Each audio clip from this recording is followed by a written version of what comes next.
calla la boca y escucha, tío.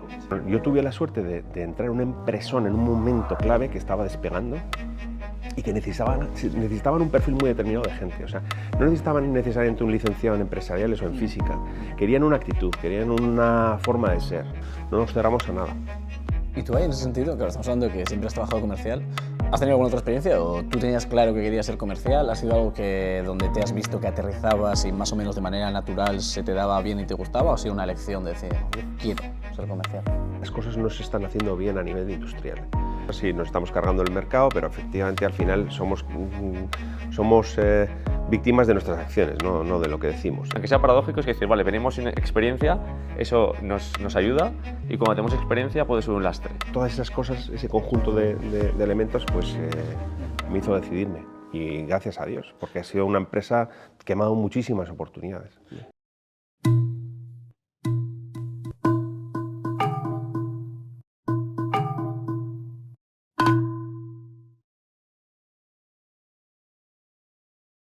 Este podcast está patrocinado por Mairu, el software que está revolucionando la gestión de procesos en las empresas.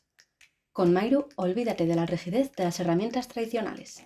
Ahora podrás digitalizar tus procesos dejando atrás el papel y las hojas de cálculo. Gracias a su plataforma no-code, Mairu está diseñada para crecer contigo, permitiéndote optimizar y automatizar tus operaciones de manera sencilla y sin necesidad de conocimientos técnicos avanzados. Descubre todo lo que Mairu puede hacer por ti en mairu.digital. Egunon, ongi etorri, a otro episodio de Entre Líneas. Hoy tenemos con nosotros a Agustín del Canto, director de Artadi Alimentación. Agustín, eskerrik asko por venir hoy. A vosotros, por invitarme. Y si te parece, vamos al ajo. Muy bien. ¿Quién es Agustín? ¿Qué haces? ¿A qué te dedicas? Muy bien, buena pregunta, ¿no? Casi así, para romper el hielo. Bueno, para empezar, vengo como director general de Artadi Alimentación de Okin. Perdonar también, por si confundo un poco a la audiencia, con el nombre de Artadi y de Okin voy a hablar indistintamente. Artadi es, digamos, la razón social y Okin es por el nombre que se nos conoce comercialmente y que nos conoce casi todo el entorno. También deciros que tengo el orgullo y el honor de ser también director general de Urcabe Benetan, que es otra empresa hermana que está en Rentería, que hace charcutería cocida y precocinos congelados. Solo falta que nos digas ahora que saliste la tamborrada como tambor mayor también, para seguir alardeando. No para tanto, no ejerzo tanto ya te contaba antes que soy de Legazpia, soy de un pueblo del interior de Guipúzcoa y ese donostiarrismo no lo siento. No, todavía no. De hecho, les vacilo un poco con eso de que se disfrazan de soldaditos de plomo y eso, se me revuelven un poco y tal. Pero encantadísimo. Donostierra de adopción, por cierto, y encantadísimo. Bueno, y eso, simplemente aclarar eso, ¿no? Que ahora mismo, digamos, empezando por el final, es a lo que me dedico y en lo que estoy. Y bueno, lo demás, pues resumiendo así, sin entrar en demasiados detalles, que tampoco creo que sea lo que interese a los que nos oyen, bueno, pues soy un legazpiarra, como os digo, un guipuzcoano, licenciado en empresariales, en Deusto. Luego hice una carrera internacional en una empresa de cerraduras electrónicas, nada que ver con el tema de la alimentación, que me llevó pues, por Asia, etcétera, etcétera. Cuando era muy chaval, quizás un pelín demasiado verde, me cogió esa experiencia, pero me vino muy bien. Ojo, pues empecé, mis primeros viajes a Asia fueron en el 97, con 24 años, 24, 25, íbamos y veníamos todos los meses. Y empezamos pues, abriendo una red de distribución y tal y cual. Y luego pues, fue madurando la red y ahí sí que me tocó, sí que fue una etapa preciosa, me tocó abrir las oficinas comerciales. Abrimos oficinas comerciales en Hong Kong, en Sydney, en Singapur. Estuve expatriado allí y viviendo en un total de 5 años y medio o algo así allí. Una maravilla. Para un chaval joven, en Sydney me habría quedado a vivir. Sí, ¿no? Sí. En Hong Kong y en Singapur, digamos que es más como experiencia, yo personalmente. Bueno, después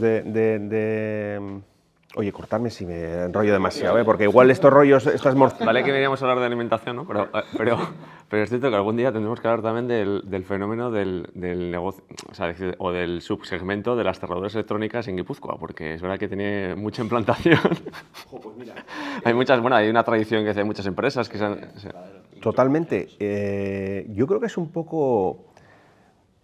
Yo creo que como en BAT sois expertos en esto. O sea, creo que se generan fermentos, se generan ecosistemas, chiquiclusters, si quieres. Pues está el famoso ejemplo de Ibar, etcétera. Pero efectivamente, con el tema de las cerraduras en Guipúzcoa hay una tradición. Fuimos también pioneros en la transición a la electrónica. En mi caso fue en TESA. Fue TESA, luego fue TESA Entry Systems, digamos la división electrónica, que se separó de la mecánica hace muchos años. Y la verdad es que se generó un ecosistema y tal, del que luego vino Salto, que os voy a contar de Salto, y otras empresas. Te quiero decir que en el propio TESA también una empresa sueca, ASSA ABLOY, tuvo su propia división electrónica. La verdad es que sí, ha generado muchísimo empleo, riqueza, tecnología, una gozada. Y para mí fue una escuela espectacular. Claro, porque además todo esto, en esa época Internet existía como tal, pero Google y poco más. Y de aquella manera. No quiero ponerme en plan abuelo cebolleta, pero efectivamente, o sea, sí que era... Bueno, en China ni Google, sí que era igual. Era relativamente reciente. Figuraos, claro, lo que eran las comunicaciones en aquel momento. Yo me pasaba 3 semanas al mes fuera de la base, que era en Irún, y pasábamos una semana en Filipinas, otra semana en Indonesia, otra semana en Pakistán, y nos teníamos que conectar en el hotel con el cable, el ruido este del módem, y a través de American Online. A vosotros ni sonará. No. American Online, pues era una de las primeras, y luego Lotus Notes creo que sigue existiendo, ¿no?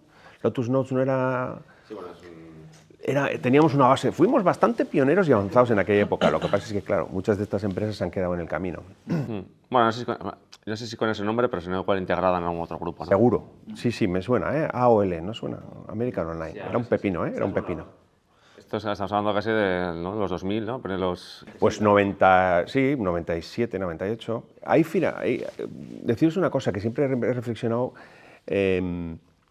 Nosotros dimos, lógicamente, en empresariales, en la teníamos la asignatura de informática. En aquella época se llamaba informática a pelo. Y hacíamos mucha programación, mucha historia. Quizás una asignatura pendiente nos quedó en ese campo porque luego en el Erasmus en Suecia, en el 96, fue la primera vez que vi yo Internet. O sea, no había visto hasta los, no sé con qué año, con 23, 24 años, en Suecia. Tuve que ir a Suecia para ver Internet por primera vez. O sea, ni nos sonaba.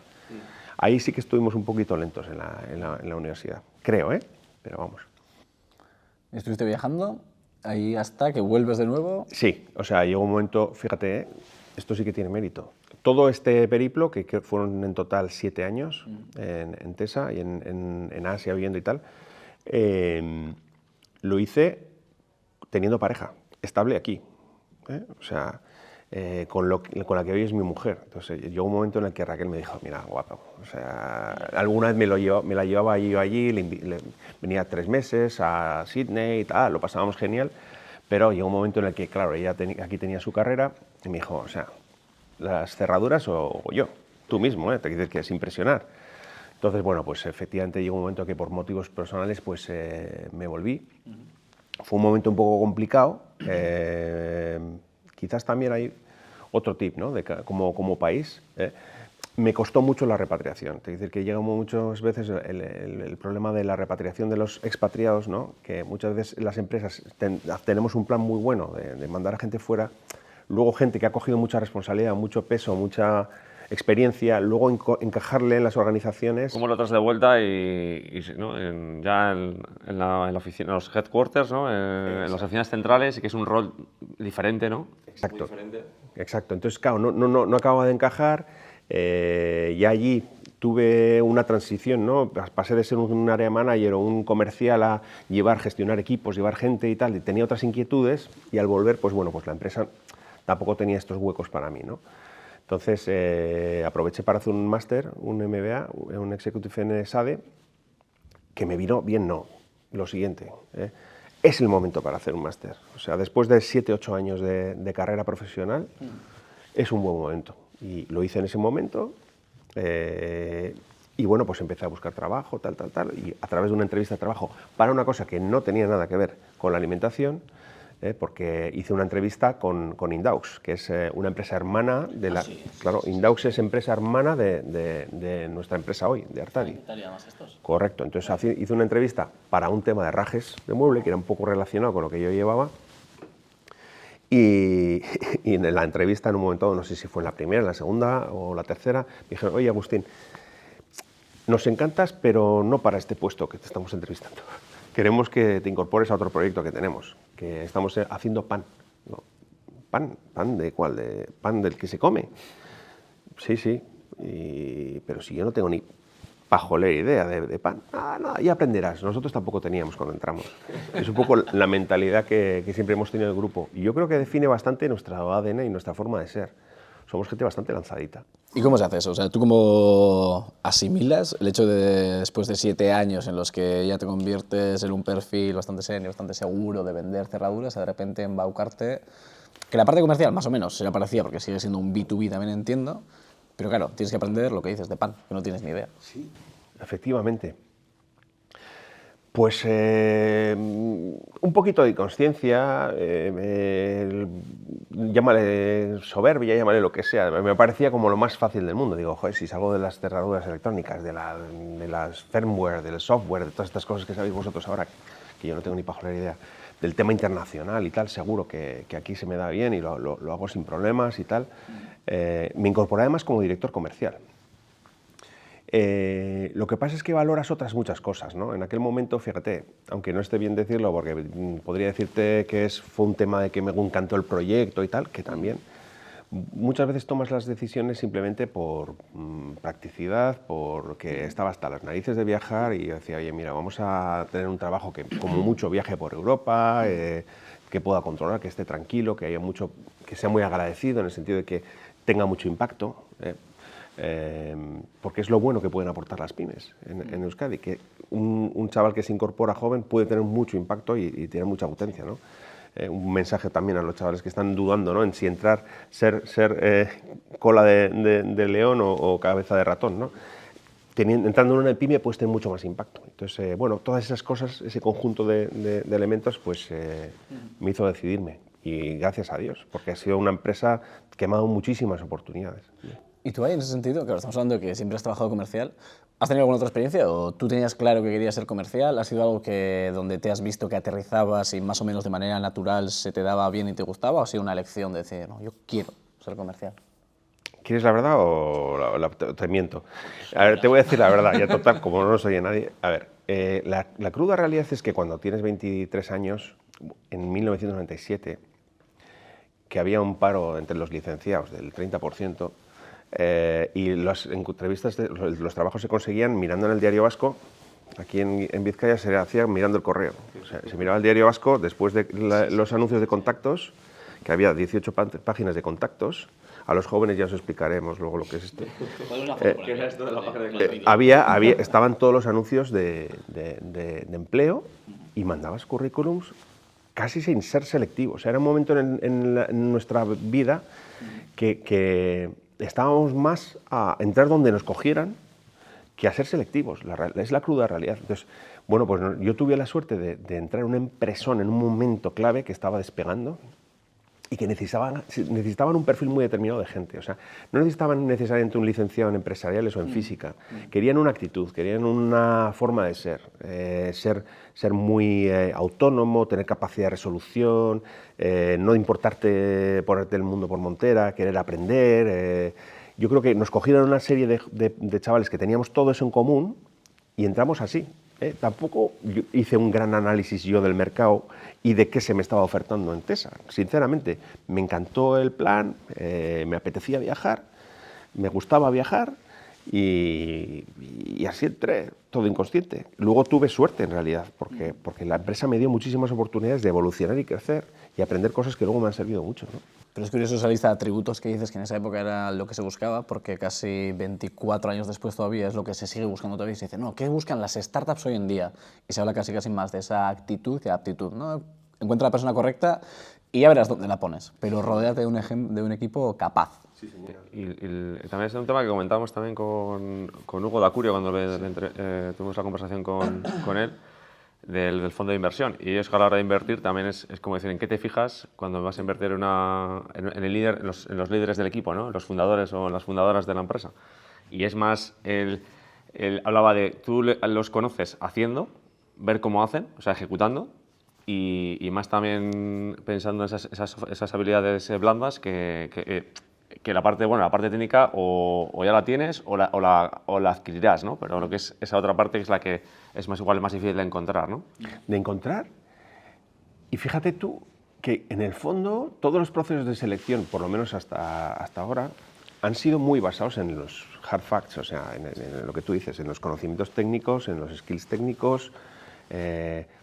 Y se mira poco, nosotros ahora en el grupo estamos intentando cada vez más, se mira poco a los valores, a la parte más intangible de la entrevista, de la química, que son cosas mucho más difíciles de valorar y de cuantificar, ¿no?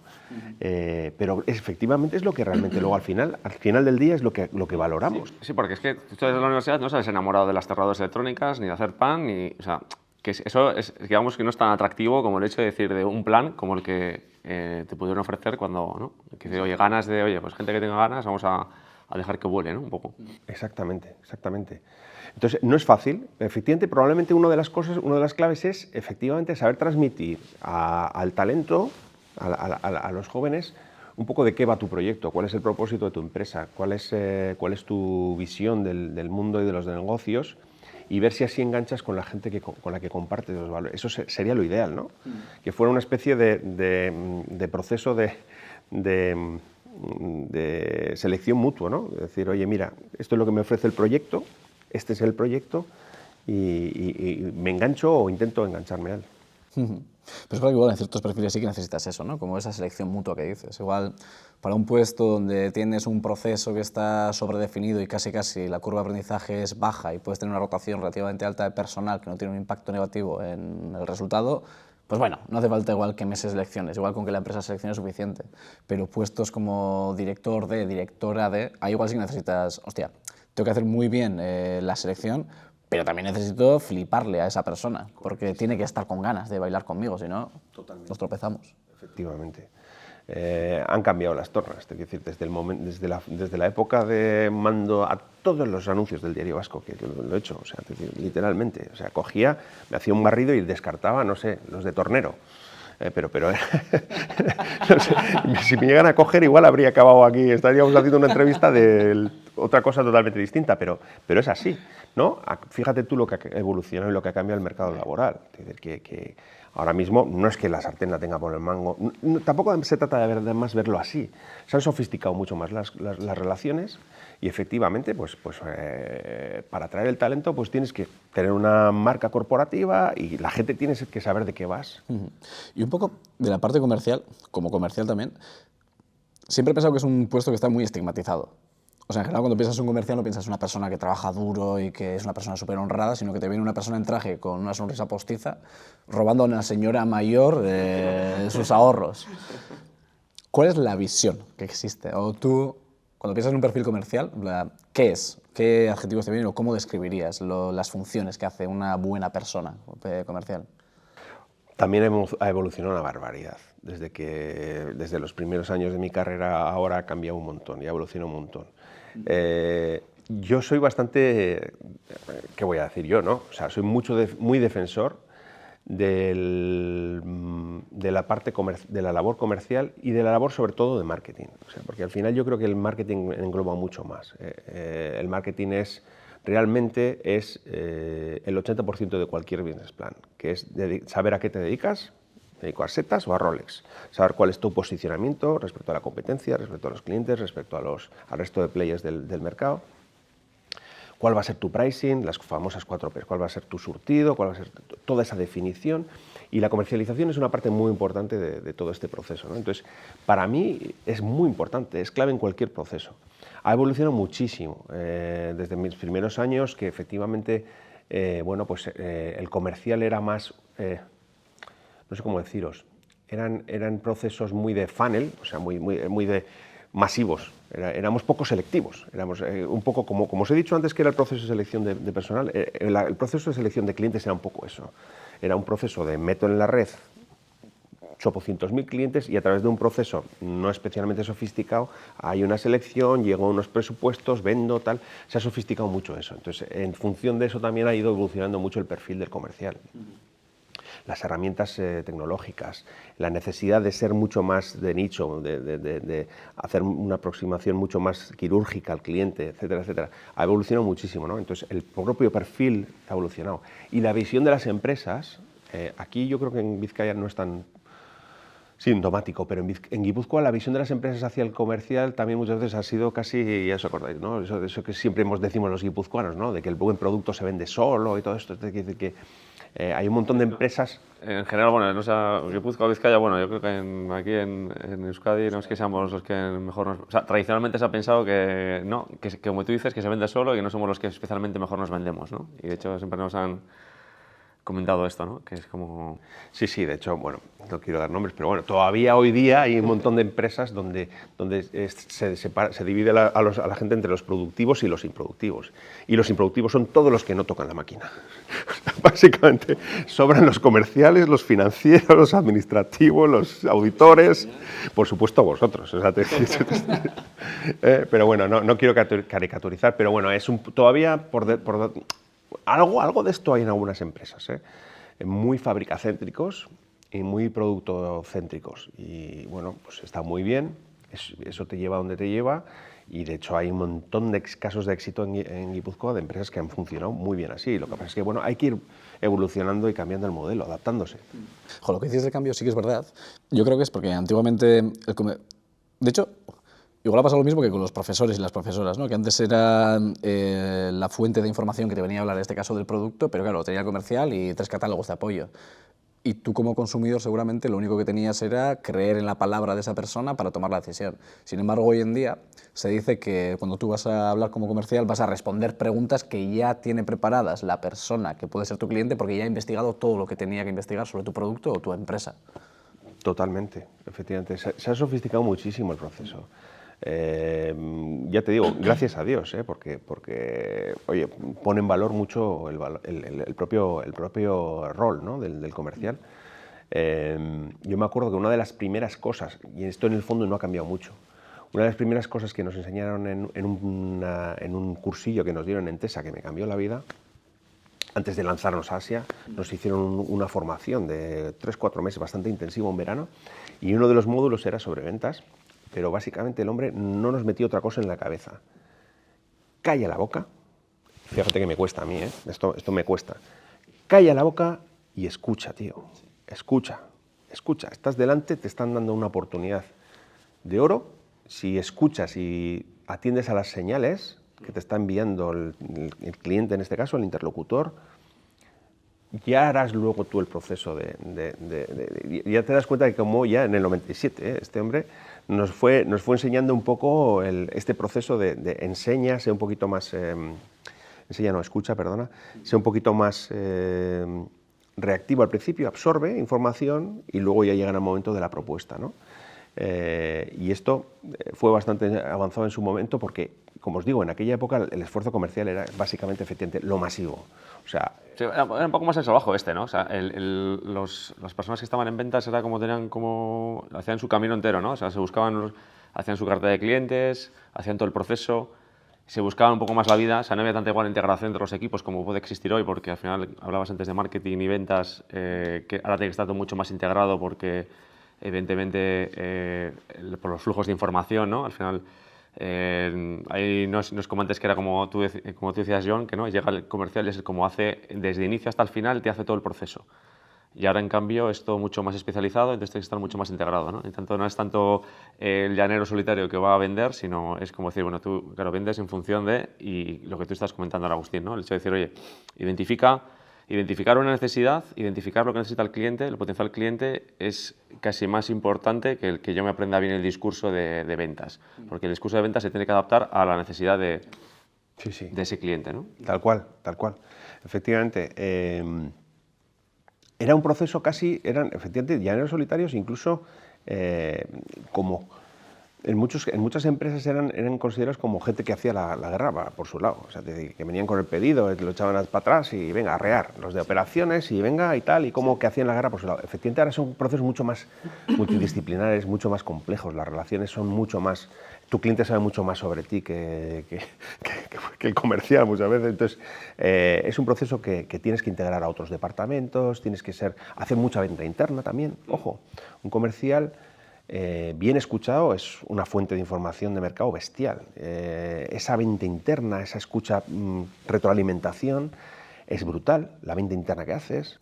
De hecho, en la última entrevista que hicimos con Néstor, justo Néstor Guerra hablaba de eso, de cómo en la parte más enfocado en startups, pero cuando estás empezando a validar, descubrir nuevos mercados, qué gran fuente de información era esa, era a la persona que está un poco en la parte de ventas, es decir, qué te han dicho, qué has escuchado, porque ya no es, y ahora que estás diciendo, no es meramente el hecho de vete, di tu discurso y a ver si salen 3, sino que en una realidad tan cambiante es vete con el discurso, pero ¿qué escuchas? Porque igual hay que cambiar el producto, hay que cambiar el precio, hay que cambiar el delivery o hay que cambiar de sector directamente. Exactamente, tal cual. O sea, a veces, efectivamente, el problema de los comerciales es que dicen cosas que no quieres oír. Sí. O te vienen con propuestas que te sacan de tu zona de confort. En un entorno fabril es muy complicado. Es decir, que si ya es complicado, estoy seguro para vosotros en empresas de servicios, en un entorno con unas inercias bestiales, que los procesos de toma de decisión son de meses, años, o sea, montar para nosotros una línea productiva es un proceso ahora estamos en una etapa preciosa en este sentido, pues esto quiere decir que nos lleva años, y que te venga un comercial y te diga, no, es que no, pues parar todo. Que tiene que ser verde, el negro ya no se vende. Pues bueno, pues son cosas que no gustan oír muchas veces porque va contra tu plan, pero esa venta interna de las demandas del cliente para con la organización es muy importante también, es una labor que tienen que hacer. ¿Y aquí? ¿Tú te sientes reflejado en esa historia? O sea, porque tú estuviste como director comercial, luego pasaste a director de Artadia, director general. Esa transición, o sea, ¿cómo se da? ¿Qué ocurre ahí para que de repente decidáis hacer esa transición? O sea, ¿qué hiciste? ¿Qué se vio? ¿Qué viste? ¿Cómo fue ese cambio? Bueno, yo creo que la transición nuestra en Artedi fue modélica. José Mari, que era el gerente cuando se me fichó, pues tenía ya claro su horizonte personal, se iba a jubilar en unos años. En aquel momento no se me dijo nada, que es lo que hay que hacer. No se me dijo nada, pero ya igual probablemente se me fichó igual pensando un poco en mi perfil, que había tenido ya ciertas experiencias en direcciones y tal, pues para potencial sustituto de José Mari, y luego el tema fue rodando. Fue un proceso perfectamente normal y natural. Creo que se comunicó la organización con mucho tiempo, nos dio mucho tiempo para hacer un solapamiento, y la verdad es que bueno, yo creo que como lo dice el libro, fue un proceso muy claro. Para mí personalmente,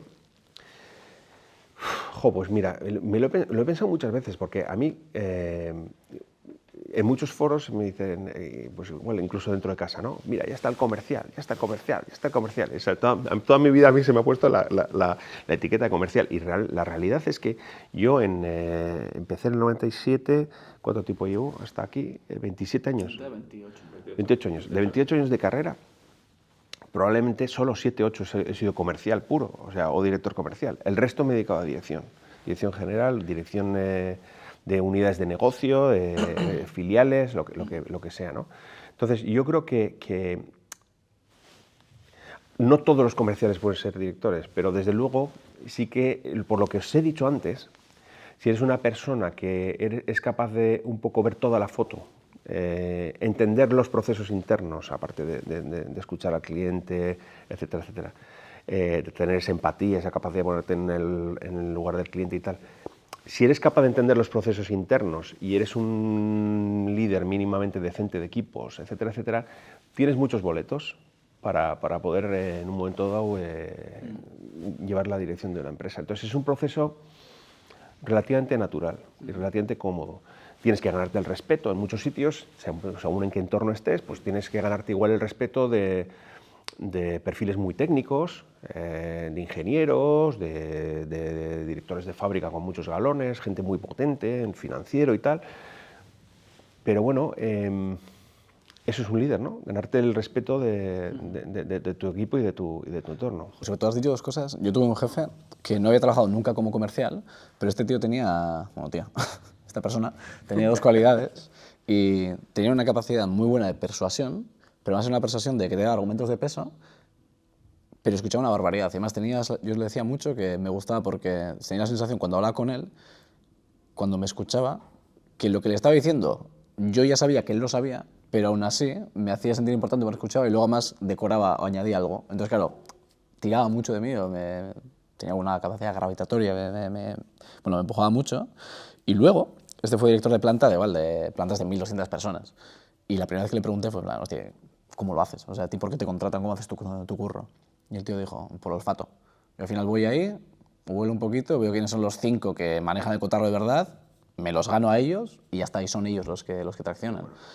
Pero claro, de alguna manera lo que estás diciendo, tu experiencia comercial también es eso. O sea, tú al final a un cliente no le puedes obligar, sino lo que tienes que persuadir mediante la escucha, que era la parte que decías, y buenos argumentos. Efectivamente. Pues mira, ahora que lo dices, probablemente efectivamente, fíjate, toda esa experiencia anterior, ¿no? de ser un satélite de TESA por toda Asia y tal, y efectivamente luego tener que venir a casa, convencer, trabajar internamente, movilizar a la gente y tal, pues igual sí que me sirvió de una experiencia buenísima. Has descrito un crack, ¿eh? O sea, Dios me libre de acercarme a la suela de los zapatos de este hombre. O sea, pero sí que es verdad que has dado muchas claves de un líder. Yo creo que un líder de verdad no se aturulla con tener mucha o poca gente debajo o tal. Lo que hace es crecer a su entorno, a su equipo, y según crecen ellos, crece él. O sea, tal cual. Eso es lo que define, lo que diferencia a un directivo o un jefe de un líder de verdad. O sea, la capacidad que tiene de hacer crecer a su gente y darles cancha para que ellos sigan creciendo y dar caña. ¿Y tú ahí cómo lo gestionas? Intento aplicarme esto. A mí, desde luego, yo no podría concebir mi trabajo si no fuera, y esto de verdad, os digo de verdad, con la mano en el corazón, si no fuera por los equipos que tengo, no me podría ni acercar no me daría la vida. Porque la realidad es que tengo la responsabilidad sobre 2 empresas. O sea, soy el director general de 2 empresas. Ahora en una de las empresas acaba de entrar un fondo, tenemos un consejo de administración aparte encima, 300 y pico trabajadores, proyectos muy potentes, hemos cogido otra fábrica en Salvatierra, en Agurain. Bueno, en fin, te quiero decir que si tú describes un poco toda la responsabilidad que tengo yo, dices, ostras, ¿cómo te da la vida y tal? Os digo de verdad, con la mano en el pecho, que si no fuera por la gente potente y buena que tengo debajo, es que no podría ni concebir mi trabajo. Entonces, me he sabido rodear de equipos potentísimos. Tenemos un comité de dirección muy, muy potente en cada una de las unidades de negocio, una en Zumaya y otra en Rentería. Y tenemos un comité de dirección muy potente que hacemos todos los meses, muy basado en el dato, muy orientado a la toma de decisiones ágil. Y la verdad es que una vez que tuvimos un comité de dirección bien montado en cada una de las unidades de negocio, me cambió la vida, vamos. O sea, te permite el lujo de dedicar un montón de tiempo a la parte que muchos de los directores generales en este mundo no tienen, pero que es nuestra principal tarea, que es preocuparte por la cultura de la empresa, por la estrategia. Yo dedico un porcentaje importante de mi tiempo en pensar a 2-3 años vista, pensar en valores, en cosas en estar muy atento a las tendencias, a la evolución del mercado, estar en distintos foros. Es un lujazo. Es decir, que yo un 50% del tiempo lo dedico a actividades ajenas al día a día de la empresa. Claro, bueno, también tu manera de hacer la dirección también sigue todavía teniendo esa esencia comercial, porque lo que has dicho no es el aumento de las eficiencias o la reducción de costes, sino que estás pensando en qué va a pasar en el futuro, hacia dónde van y cómo nos mantenemos posicionados en ese mercado. Pues sí, mira, la cabra tira al monte, efectivamente. efectivamente. Jo, lo que pasa es que, claro, sí que es verdad, claro, cuando tú, los primeros años, que es una de las cosas que define un director general, ¿no? De repente pues empiezas a ver la cuenta de explotación del margen de contribución para abajo. O sea, los primeros años te los pasas viendo las ventas. Luego, cuando eres un comercial un poquito más sofisticado, empiezas a mirar el margen de contribución y la rentabilidad por familia y tal. Ya cuando eres director general, ¡pum!, te metes en el resto, ¿no? de la cuenta de explotación, incluso luego con los años, incluso en el balance, ¿no? Bueno, pues cuando tú te enfrentas a esa realidad de la cuenta de explotación, etcétera, etcétera, sí que es verdad que tienes unos años, tienes una preocupación por la eficiencia, tal, pero, joder, es que tenemos, tú conoces a muchos de los miembros de mi equipo, son gente que tiene tan integrada los temas de mejora continua, de procesos, tal, que es que casi ya es una cosa que doy por hecho, o sea, en la organización. Fíjate qué lujo, ¿no? O sea, igual llegará un momento en el que en todo este proceso de estrategia y tal, decidamos que hay que volver, ¿no?, al modelo de costes, pero hace unos años ya que dimos un giro importante. Nosotros, curiosamente, nacimos como una empresa muy de economía de escala, muy de costes, de diferenciación en costes y tal, y hace unos años ya empezamos a trabajar mucho el valor añadido, a trabajar un poquito más en la oferta diferenciada, trabajando mucho los nichos, la oferta de producto pan diferenciado y tal. Entonces, todo ese proceso, efectivamente, lo tuve que liderar yo y me ha metido mucho en esa guerra. Pero bueno, a veces ya sabes que las empresas pendulan. Igual llegará un momento en el que tengamos que volver a un momento de costes. Lo que pasa es que yo creo que eso tiene un límite. Competir en costes, para mí es una estrategia de corto plazo, de comprar tiempo hasta que encuentras otra vez tu ser y tu identidad. Pero tú tienes que dedicarte al valor añadido si quieres competir en esta vida y permanecer de forma sostenible. Claro, justo es eso, ¿no? O sea, en commodities igual sí que puedes meterte, sí, yo qué sé, electricidad, gas, agua, digo, también una u otra me da igual, pero dame la más barata y que no se me vaya la luz. Pero, ¿y cómo fue ese? Pero fíjate tú que has puesto un buen ejemplo. Fíjate tú dentro de las aguas lo que hay. O sea, tienes desde la marca blanca de Mercadona hasta San Pellegrino, que te traen el agua desde... Ah, no, está pensando agua de casa, ¿eh? La ducha. Vale. Claro, las que hay, en plan, oye, pues sí, consorcio de aguas.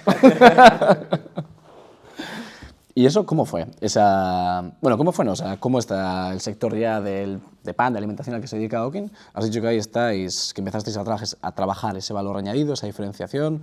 ¿Cómo está el sector y cómo estáis diferenciados en ese sector? ¿Cuál es vuestro posicionamiento? Yo creo que ahí tenemos muchísimo mérito, de verdad te digo, ¿eh? O sea, creo que tenemos mucho mérito. Como os he dicho, nosotros somos una empresa que nació, bueno, pues con dos ADNs, digamos, dos genes muy importantes. Uno, un gen industrial. Veníamos del grupo de Indaux, muy orientado a procesos, mejora de continua, economías de escala, mucho CAPEX, automatización de procesos, tal. Eso lo tuvimos muy claro desde el principio. Y luego también trabajábamos mucho desde el principio lo que es, en nuestro sector no existe la marca de fabricante. Digamos en la gran superficie. Esos son los dos grandes elementos que nos diferenciaban desde el principio. Nuestro modelo de negocio se basaba en vender producto, pan, para las grandes superficies. Para los que no están familiarizados con nuestro negocio, por cierto, nosotros hacemos el pan, claro, cuando la gente oye congelado piensa en el pan que está en el arcón congelado en bolsitas y tal. Esa no es nuestra guerra, ese es un 1% del consumo de pan en este país. Nuestra guerra es la del punto caliente del supermercado, hipermercado, restaurante, etcétera, etcétera, que tienen su propio hornito y ahí compran el pan congelado nuestro, lo compran a granel, lo regeneran en el horno y luego lo venden en el propio lineal del supermercado o en la gasolinera o en el punto de venta de la calle, etcétera, ¿no? Esa es nuestra guerra, ¿no? Entonces, nosotros cuando entramos en este sector, en esta industria, entramos relativamente tarde, entramos sin herencia panadera y entramos con esos dos elementos muy importantes que nos marcaron mucho los primeros años de vida, que son mucha orientación a procesos y productividad y grandes superficies. Es decir, todo lo que es mucho volumen con relativamente, obviamente, bajo margen, pero muy optimizados en costes, etcétera, etcétera. Claro, tú en función de ese modelo de negocio que era muy claro, te das una infraestructura, te das un modelo de negocio, inviertes en una maquinaria determinada, con una productividad bestial, etcétera, etcétera. Entonces, bueno, pues ese modelo nos sirvió durante los primeros 10 años, en los que vivimos dignamente, pero ese modelo empezó a hacer aguas, entre comillas, cuando nos vimos bueno, pues en manos de muy pocos clientes, porque al final son modelos que bueno, pues te tienden a concentrar mucho. Te concentran mucho en pocos clientes, en referencias A, de altísima rotación, donde está la mayor competencia, etcétera, etcétera. Entonces los márgenes, por muy eficiente que seas, se van reduciendo. Entonces, bueno, pues llegó un momento en el que nos preocupó bastante, una crisis que tuvimos interna bastante gorda, una pérdida de parte del negocio con un cliente muy importante que suponía un 20% de nuestras ventas en ese momento, que desapareció de la noche a la mañana. Entonces, hicimos un proceso muy potente de reflexión interno de pues a dónde íbamos, ¿no?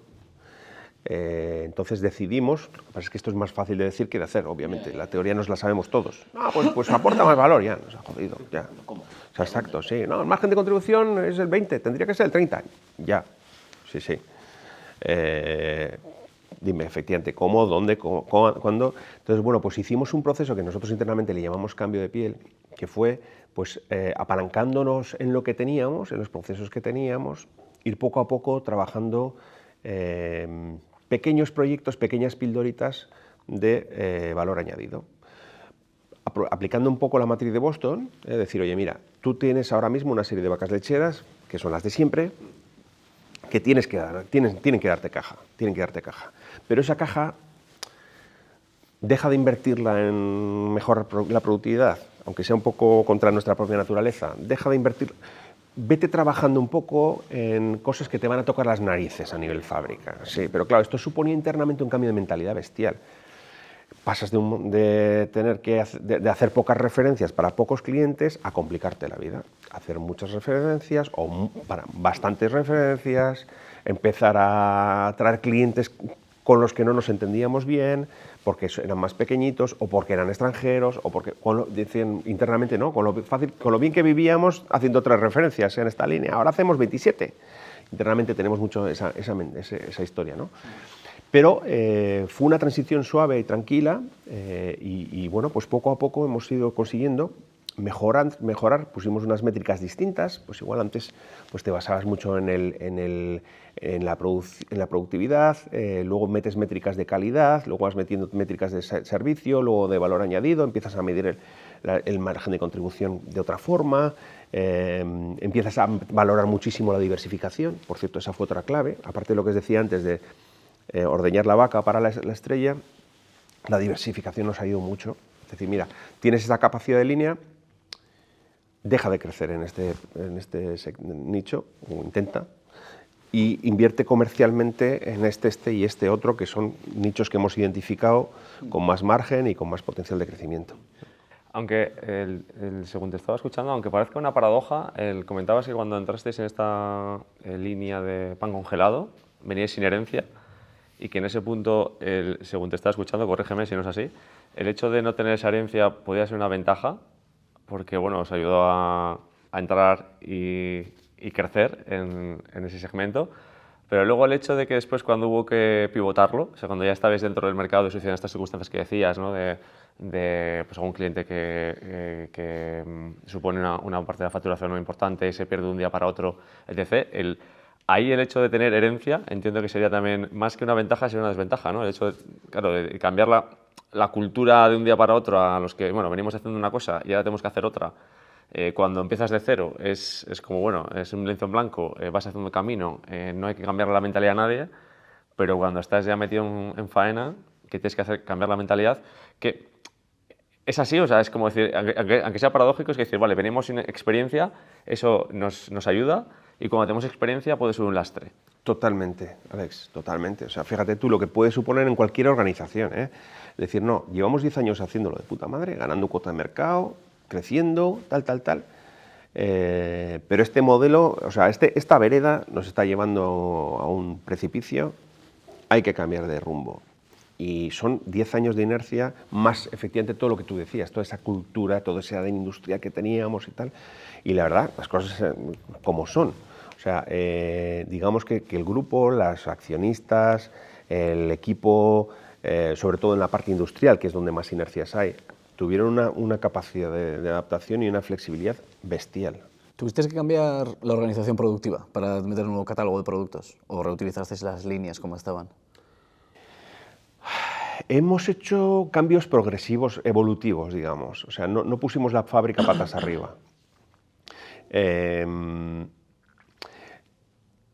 Si todavía hoy todavía hay muchas tensiones. Es decir, que si tú preguntaras a comercial y marketing si tenemos las instalaciones adecuadas, todavía te dirían que ni de coña. Y los de fábrica te dirían que les han complicado demasiado la vida y que hay que volver a lo de antes. Es decir, estas tensiones todavía existen, ¿no?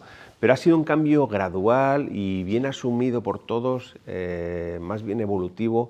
Ten en cuenta que además este cambio de piel fue en un momento financieramente complicado para nosotros, porque claro, cuando tú pierdes ese cliente, automáticamente te baja la generación de caja, para cuando se recupera todavía tardas un montón.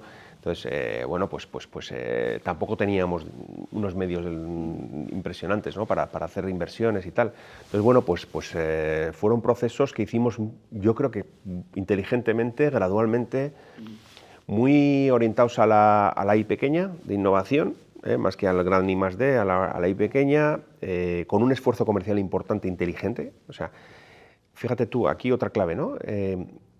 Yo creo que comercial siempre es el que marca el camino, ¿no? Entonces, luego el resto de la organización va por detrás. Entonces, ellos cambiaron de vereda y no hemos tenido más remedio que seguirles. Es verdad que estaba la apuesta de dirección general y del comité de dirección, pero fueron los comerciales los que nos empujaron también fuera de nuestra zona de confort y nos dijeron, no, tú ahora te vas a complicar la vida y vas a poner este semillador que te va a meter alérgenos en la fábrica, te va a ser una porculada para limpiarla, va a ser tal, pero lo sentimos mucho, estamos convencidos de que es el camino, porque el pan con semillas es el futuro.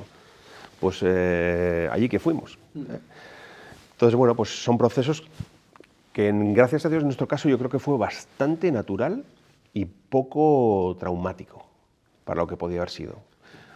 ¿Y cómo cambió el posicionamiento? Porque pasasteis de estar en esas pocas grandes superficies a de repente, ¿cuál era el nuevo paradigma? ¿Dónde estabais trabajando?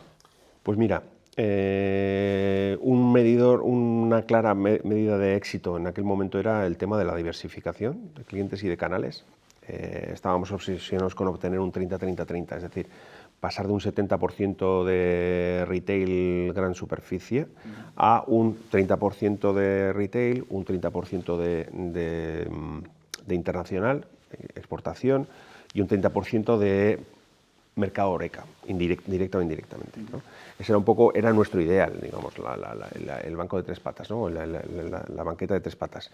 Y bueno, pues esto había que conseguirlo sin renunciar a los clientes existentes. O sea, había que conseguir crecer, pero, digamos de alguna forma, crecer un 1 o un 2% en el negocio más tradicional, un 3%, digamos el crecimiento orgánico de nuestros clientes retailers, mientras a su vez nos buscábamos la vida en exportación y en distribuidores. Ese fue uno de los cambios importantes, ¿no? Esa fue una de nuestras obsesiones. Todavía no hemos alcanzado ese 30-30-30. Ahora mismo en exportación estamos en torno a un 18-20%, que está muy, muy bien, teniendo en cuenta que este es un producto con relativamente poco valor añadido. O sea, a pesar de que hemos buscado valor, tampoco puedes mandar un pan a Japón. Es verdad que ahí el japonés está dispuesto a pagar 6 euros por una baguette, pero bueno, en principio no está justificado, ¿no? Porque es producto congelado de poco valor y no tiene sentido, ¿no? Pero lo que sí que hicimos muy bien fue un radio de 1.500 kilómetros a la redonda, trabajarlo muy bien y decir, oye, mira, si llego a Sevilla tengo que ser capaz de llegar a Bruselas. O sea, porque además es una ventaja. Curiosamente estar en Zumaya es una ventaja, estás muy cerca de la frontera francesa y tal. Entonces, bueno, pues eso lo hemos trabajado muy bien, ¿no? El tema de la diversificación. Luego, internamente, pues efectivamente, pues como te decía antes, hemos pasado de una mentalidad muy productivista, muy de OE, el famoso OE que bien conocerás, que tenemos muy integrado, que tiene en cuenta pues, la producción, la disponibilidad de la máquina, etcétera, etcétera, a indicadores pues, más de servicio, más de calidad, indicadores de margen, como te decía antes. Estamos empezando a trabajar mucho también indicadores de I+D, hablábamos antes de la charla, ¿no? Estamos hablando de todos los procesos de I+D que hemos incorporado a la toma de decisiones para hacer un I+D muy inteligente, muy orientado a la venta. Bueno, Y todo este proceso que nos comentas, ¿cómo lo llevasteis a cabo? ¿Que fue más toda esta parte más de implementar pues, nuevos procesos, nuevos productos? ¿Fue más a nivel interno? ¿Fue externo? ¿También tuvisteis ayuda? ¿Os apoyasteis en alguien, en algún otro agente del ecosistema? ¿O fue más a nivel ya más reflexión interna? Esa es una buena pregunta. Yo antes os he dicho que dedico un porcentaje importante del tiempo a estar fuera de la fábrica en entornos, pues por ejemplo como el clúster, como bueno, la propia patronal de masas congeladas, en Adegi, aprendiendo sobre la nueva cultura. Suelo tratar de estar explorando, incluso también tenemos relación pues, con el Basque Culinary, con ASTI, con todos los sospechosos habituales del ecosistema, ¿no? Sí que somos una empresa bastante abierta en ese sentido. No hemos llegado a hacer proyectos súper sofisticados de innovación en abierto y todo esto que se habla y tal, porque como os he dicho antes, hemos tratado de hacer un I+D muy evolutivo y muy orientado a la venta, muy de la mano del cliente también. Nuestro principal interlocutor siempre es el cliente. Y sí que es verdad que quizás es una asignatura pendiente, ser un poco más propositivo y luego también aprender más del consumidor, no tanto del cliente como del consumidor, que para nosotros es un gran desconocido. O sea, nosotros, si os dais cuenta, no hemos hablado más que de clientes, pero en realidad el que consume mi producto aquí hasta ahora no ha entrado en la ecuación. Entonces, tenemos ahí que encontrar la forma, a través de la tecnología, a través de la colaboración con los proveedores, con los clientes, a través de las redes, no sé cómo, de empezar a ser capaces nosotros de tener interacciones con el consumidor, en un sentido y en otro, de captación de oportunidades, de ojo, me apetece esto, me gusta esto, te pido esto, o más propositivo, es decir, oye, mira, estamos trabajando en esto, ¿qué te parece? Dame tu feedback, etcétera, etcétera. Ese es un poco nuestro sueño, ¿no? Para los próximos años. Eso sería una cosa súper interesante. Para eso, obviamente, nosotros no contamos con los recursos ni de I+D, ni de marketing, ni de tecnológicos. Entonces ahí sí que aspiramos a apalancarnos un poco en nuestro ecosistema de proveedores, de clientes, de centros tecnológicos, universidad, etcétera, etcétera. No nos cerramos a nada. ¿Y cómo se organizan esas colaboraciones con los centros tecnológicos, con las universidades? Entiendo que participáis en programas tipo el famoso Bind de Euskadi. Correcto, correcto. Sí, a ver, nosotros sí que participamos, lo que pasa es que tienes que tener muy claro previamente, que es un lujo que nosotros tenemos, tienes que tener muy claro previamente cuál es tu estrategia, cuál es tu camino, ¿vale? Porque se oyen muchos cantos de sirena, es decir, todos recibimos inputs cada vez más, ¿no? Oye, se ha abierto el plazo para esta ayuda, mira qué subvención más golosa, porque mira la sostenibilidad, porque mira los CAEs, porque mira la digitalización, que está tirado, que tal. Recibes muchos bombardeos de proveedores, etcétera, etcétera. Entonces, sí, hay que apuntarse, pero las cosas tienen que tener sentido estratégico. Eso siempre lo hablamos internamente en casa, ¿no? Efectivamente, por ejemplo, Bind es un buen ejemplo, ¿no? En Bind se nos invitó en su día como empresa tractora y para nosotros tenía todo el sentido del mundo porque estábamos siempre en la búsqueda de nuevas tecnologías, en lo que os decía, de mejora continua, de captura de datos, de digitalización, porque sabíamos que teníamos una asignatura pendiente y tenía sentido estratégico para nosotros. Entonces, cuando tú vas a Bind y se te presenta toda la panoplia de startups súper interesantes, tienes que intentar ser selectivo y tienes que tener claro si vas a Setas o a Rolex. Y ya en función de eso vas a un sitio o a otro, ¿no? Lo mismo en todo lo demás. Te quiero decir que lo que sí que hacemos, yo creo que hemos hecho bastante bien en los últimos años. Por ejemplo, hacemos jornadas de reflexión conjunta con un ASTI, por ejemplo, para compartir un poco la estrategia. Ellos la suya y nosotros la nuestra. Y ves vías de exploración, ¿no? y de colaboración.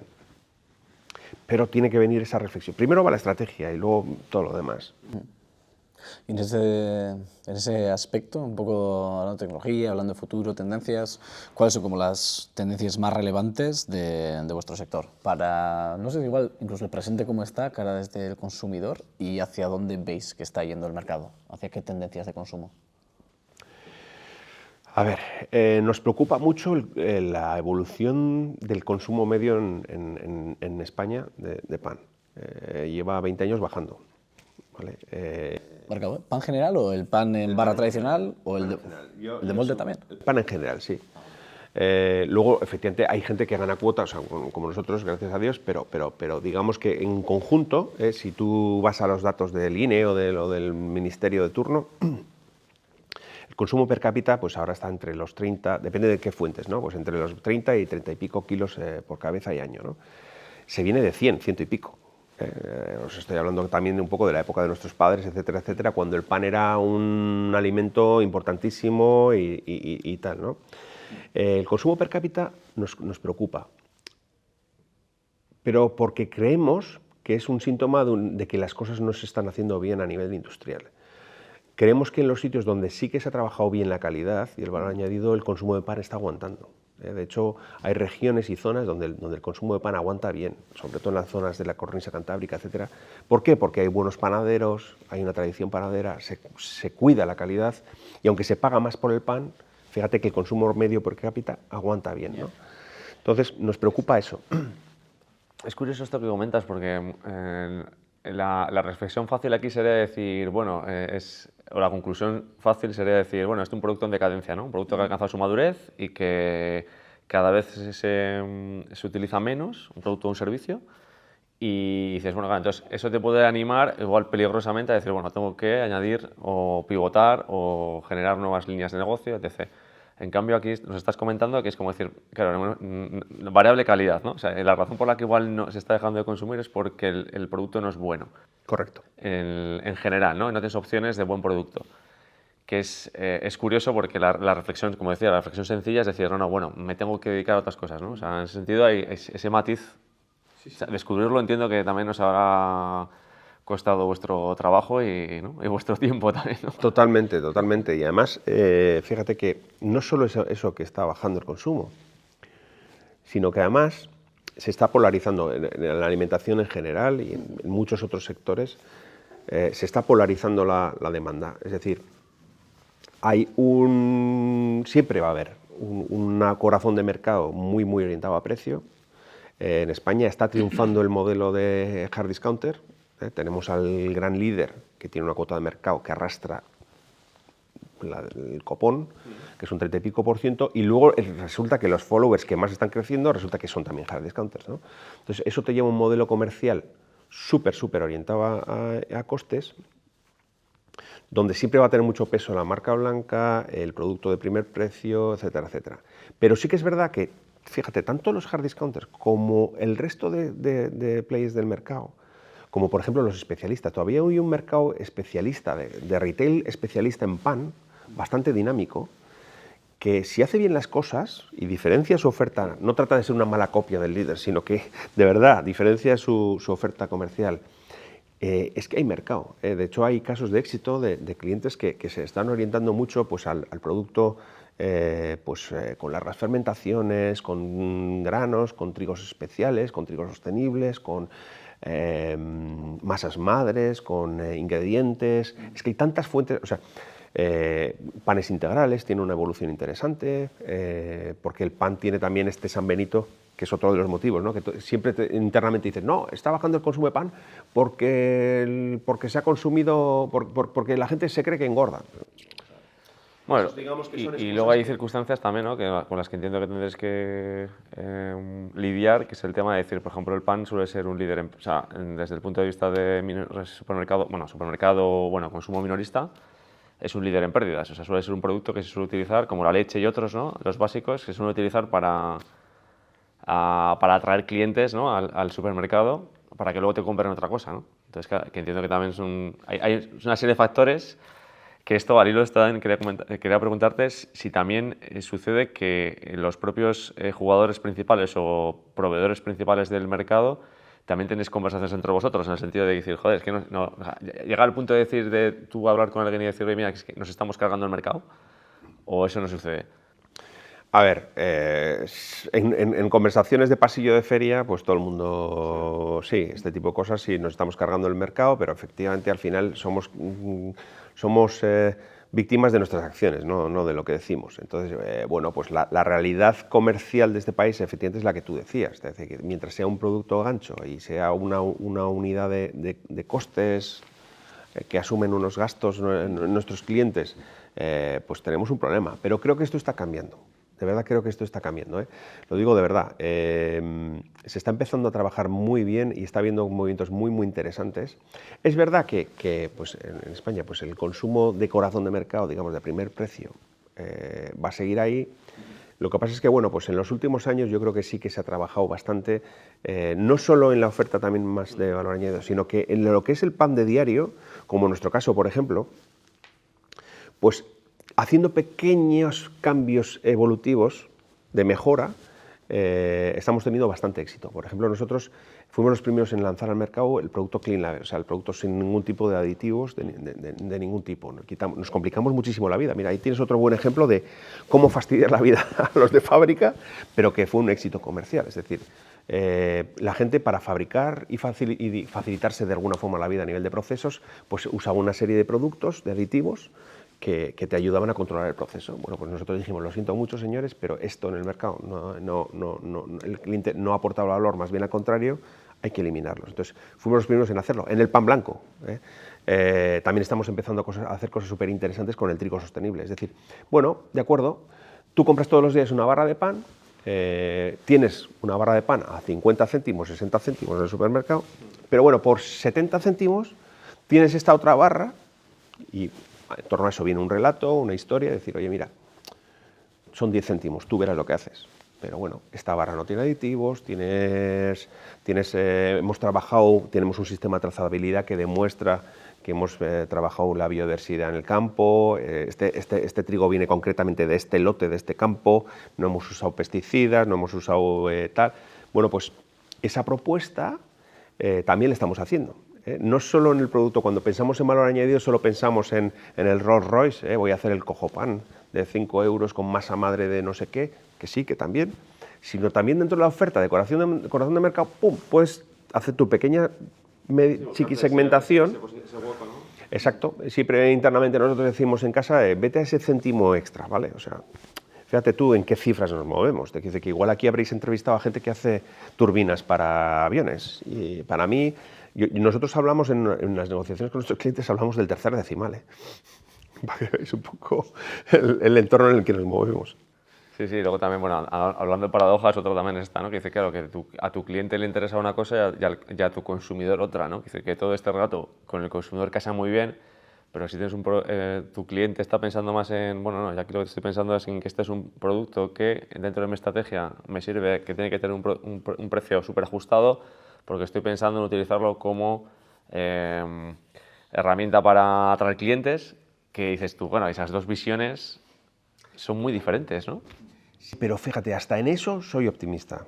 A mí en casa siempre me llaman el optimista, o sea, yo digo que no soy optimista, porque tenía connotaciones negativas el optimista. Yo decía, yo soy posibilista, o sea, si tú no eres posibilista no te mueves a la acción, si eres pesimista, lo que tú dices, te buscas el enemigo externo y la excusa, pues no se consume pan por culpa de los demás. No, a ver, ¿qué puedo hacer yo, no? Entonces, el primer paso para hacer las cosas es ser posibilista o optimista, ¿no? Entonces, efectivamente esa inercia comercial es bestial, tiene una fuerza impresionante.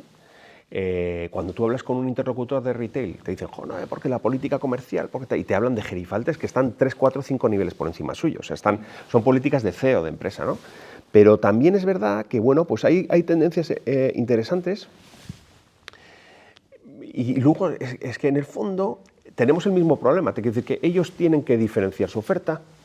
Si ellos van a siempre precio, te quiero decir, la diferenciación, entran en la guerra del agua de red, entran en la guerra de la commodity, ¿no? Entonces, ellos también quieren salir de ahí. O sea, la buena noticia es que, bueno, en el fondo tienen los mismos problemas y las mismas aspiraciones que tú. Ellos quieren ganarse la vida dignamente, diferenciarse, tener... Pues bueno, pues en el barrio ser la panadería de referencia, y decir, oye, mira, yo es que me gusta la barra de ese sitio. Igual porque sabe mejor, o porque es sostenible, o porque tal. Pero tú sabes que, bueno, la gente, aunque valga 3 céntimos más, o 4 céntimos más, la tienda está igual de cerca que la otra y acuden a mí. Y de hecho, lo bueno que tiene el pan y lo interesante es que genera tráfico para la tienda. Es decir, bueno, si yo fidelizo a través del pan, me viene luego la gente a comprar el resto de productos. Sí, al final es un poco presionar, dices, bueno, vale, si la negociación con el cliente es una, pero bueno, si también por el lado de la demanda te puedo presionar con decir, oye, no, es que a la gente le gusta este tipo de producto. Entonces, que al final también dices, bueno, pues no, entiendo que también os pone en una mejor posición para poder seguir teniendo una relación comercial con ese cliente particularmente. Sí, es que estamos muchas veces hablamos, y muchas veces es verdad que no te niego, que hablamos, dedicamos mucho tiempo a hablar del precio, pero también el cliente está sofisticándose muchísimo y está evolucionando una barbaridad. Y están entendiendo, bueno, pues que es muy importante el ser coherentes con tu posicionamiento, con las 4 Ps, entonces, bueno, pues tu surtido. Sí que es verdad que para ser un retailer en España mínimamente competitivo tienes que tener, digamos, dentro de un orden los precios, pero hay una banda de precios y no tienes por qué ser siempre el más barato en todas las ofertas, en todos los elementos de la cesta, ¿no? Pues Agustín, para no irnos tampoco demasiado de tiempo, siempre nos gusta, y para no quitarte más tiempo a ti, además que vienes de Zumaia, siempre nos gusta cerrar un poco con la parte de reflexión, de consejo, tip, cosa que quieras compartir, un poco pensando en alguien que pueda estar donde estuviste tú en ese momento que tocó hacer el cambio a director general de Okin, o no sé si es algo que has aprendido a compartir, error con aprendizaje que puedes compartir, tip. O también, bueno, o volviendo también o volviendo también a lo que comentamos al inicio, el hecho de decir también la experiencia esa internacional que tienes, el hecho de haber conocido otros mercados, ¿no? De haber tratado con empresas en otros mercados, también, bueno, pues si tienes algún aprendizaje o algo que quieras compartir también con... Pues sí, a ver, yo creo que ya han salido algunas de las claves, ¿no? Yo creo que de alguna forma supieron, gracias a Dios en Tesa, pues ver algo en mí que ya traía de alguna forma de fábrica, es decir, todos tenemos una forma de ser determinada, pero el resto de cosas que se han ido incorporando o que he ido incorporando a mis skills actuales, os diría que en un 80% son cosas aprendidas o adquiridas, que de una forma consciente o inconsciente he incorporado a mi forma de ser. Es decir, yo nunca he tenido, curiosamente, nunca he estado en el mismo sitio que mi jefe, nunca, jamás, en toda mi carrera. O sea, bueno, es verdad, con José Mario estuve una temporada que tenía a mi jefe al lado, pero además siempre me ha tocado ser muy autónomo, tener que buscar sacarme las castañas del fuego, trabajar en remoto, con distintas unidades de negocio. Toda esa experiencia yo creo que me vino muy bien. La experiencia internacional obviamente te abre mucho la mente, te abre mucho la forma de ser, te obliga a tener la antena puesta todo el tiempo, ¿no? Entonces, bueno, pues todo eso para mí es una cosa que cualquier chaval que esté ahora mismo planteándose, por ejemplo, irse de Erasmus, o sea, es un sí o sí, es un sí o sí. El mundo es muy grande y nuestros mercados van a ser muy grandes cada vez más. Es verdad que ahora estamos igual en una pendulación de la globalización interesante, pero bueno, en cualquier caso, los mercados y los clientes son globales y esto va a ser así para siempre. Esto está aquí para quedarse. Y luego, pues, para un comercial que esté tentado de dar el salto, ¿no?, a dirección general, es importante, yo creo que si alguien ha sido comercial, tiene muchas ventajas. Creo que un comercial bueno tiene esa capacidad de empatizar, de relacionarse con las personas, de entender al otro. Entonces, es usar muchas de esas skills para mirar de puertas adentro. entender bien los procesos, ayudarte, mira, pues por ejemplo, del ejemplo que ponías tú del crack este de las 1.200 personas, identificar a las personas clave y apalancarte mucho en ellos, en cada proceso, no ser más listo que nadie, ganarte el respeto de la gente respetándoles a ellos. Una tendencia que tenemos también muchas veces los comerciales es, que a mí también me cuesta y todavía hoy, somos muy de, no sé cómo decirlo, cómo expresarlo de forma que no, somos muy lanzados, ¿vale? Somos muy de crecimiento y hay veces que igual en una situación determinada de una empresa, depende en qué empresa estés y en qué situación vital de la empresa, tienes que saber adaptarte. Es decir, hay veces que, por ejemplo, una apuesta comercial hay que saber discontinuarla, hay que saber decir que no a clientes. Decir que no a un comercial le cuesta muchísimo. A mí me ha costado horrores, años, y todavía creo que casi nunca digo no. Decir que no, entonces, es muy importante, porque en realidad una estrategia realmente se define por los noes. O sea, es decir, cuando tú vas, tú tienes siempre infinitas posibilidades estratégicas. Entonces, dices a una que sí y a 99 que no.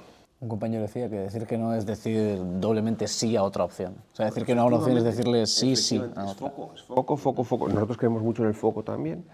Entonces, bueno, pues ojo con los comerciales. Por lo menos mi perfil de comercial, que yo era, ya te digo, pues si tú juntas a un optimista con un rol comercial, pues a veces, bueno, te puedes meter en líos. Entonces, bueno, pues a veces en un momento, en general en la vida, pero en un rol de dirección comercial que te toca más marcar las líneas estratégicas, hay que decir que no a un montón de cosas. Entonces, bueno, pues es algo que hay que aprender. Vamos ando. Pues Agustín, cerramos con esta reflexión. Es que recasco otra vez por el tiempo, por acercarte y por compartir este rato con nosotros. Muy bien. Muchas gracias. Zoe. Este podcast está patrocinado por Mairu, el software que está revolucionando la gestión de procesos en las empresas. Con Mairu, olvídate de la rigidez de las herramientas tradicionales. Ahora podrás digitalizar tus procesos dejando atrás el papel y las hojas de cálculo. Gracias a su plataforma no-code, Mairu está diseñada para crecer contigo, permitiéndote optimizar y automatizar tus operaciones de manera sencilla y sin necesidad de conocimientos técnicos avanzados. Descubre todo lo que Mairu puede hacer por ti en mairu.digital.